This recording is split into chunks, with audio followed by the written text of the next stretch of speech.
All right, so you have a MyJack intermodal crane, and you found that once the grapplers grab the container or the trailer, it won't lift, it won't go up or down.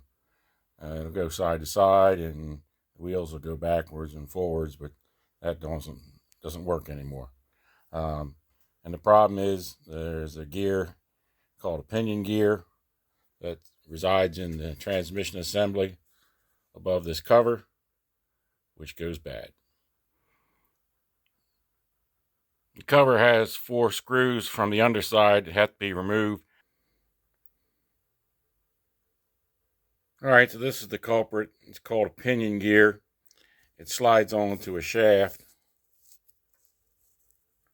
which is then driven by a worm gear on the motor. And when they were first engineered, they didn't have a sufficient mass, and or they maybe they didn't get the hole the right size.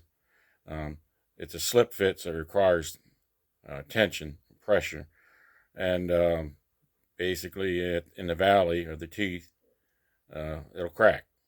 This one you can see it's about the 12 o'clock position. So Lionel realized this towards the end of production. I think they used a crane for UP, which has the problem. Southern Pacific, I'm not sure if that has the problem. They made one for Norfolk towards the end of production. I'm understanding that it was corrected, and I'll show you what Lionel did. As you can see, what Lionel did is they just basically incorporated into the casting sort of like a washer here, and that gave it a little bit more strength so it wouldn't crack in that spot. Whether you can duplicate that with a nylon washer yourself and try to make it go, that's something you might think about doing. The tension it caused the split might still be so great that you might have to relieve that. Then you have to place a trying glue to make it grip the shaft, which is going to be a bit of a challenge. Unfortunately, they're out of stock. I bought this crane from a dealer, and he suggested I contact Henning's Trains in Pennsylvania and replace the plastic gear with a brass gear. As you can see, the brass gear is pretty close. Now, the larger gear is designed to replace this gear, which is driven by the worm gear on the can motor. And I couldn't find this worm gear. It was out of stock, so that could be an issue. I do have some concern, because you have plastic on plastic, and now you're using plastic on brass. Generally don't like that. There's a fairly dissimilar quality to the metal and the plastic. In the case of the pinion gear, you're basically driving a larger gear at a low RPM, and you're not really lifting anything heavy. These trailers, obviously, piggyback trailer, whatever it is going to be intermodal trailer, actually. It's pretty lightweight, so that's not an issue. This is more of a concern because it's a higher RPM.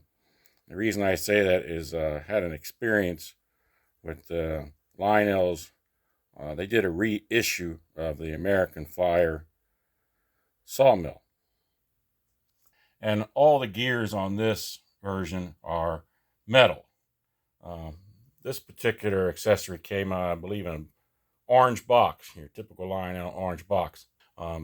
If you see one of these in the blue box, there's some plastic gears, and they don't hold up. I had one of those, and it didn't last too long. Took it back to Lionel service station because it was under warranty, and at the time, and there was no gear available. So don't know if the Lionel's come up with a solution then, but basically you want to just look inside there, and if you got all metal gears, you're good to go. And like I say, the packaging for this was the Lionel orange. I think they tried to repackage it as an American Flyer accessory with a darker blue, and you have to check those gears if they're plastic. Running against a metal gear might be an issue there. I would use any type of plastic friendly grease to make sure you don't chew up this plastic worm gear, which I have not been able to find on available anymore. All right, well, we're going to give that a try and see what happens, and we'll make a follow-up video.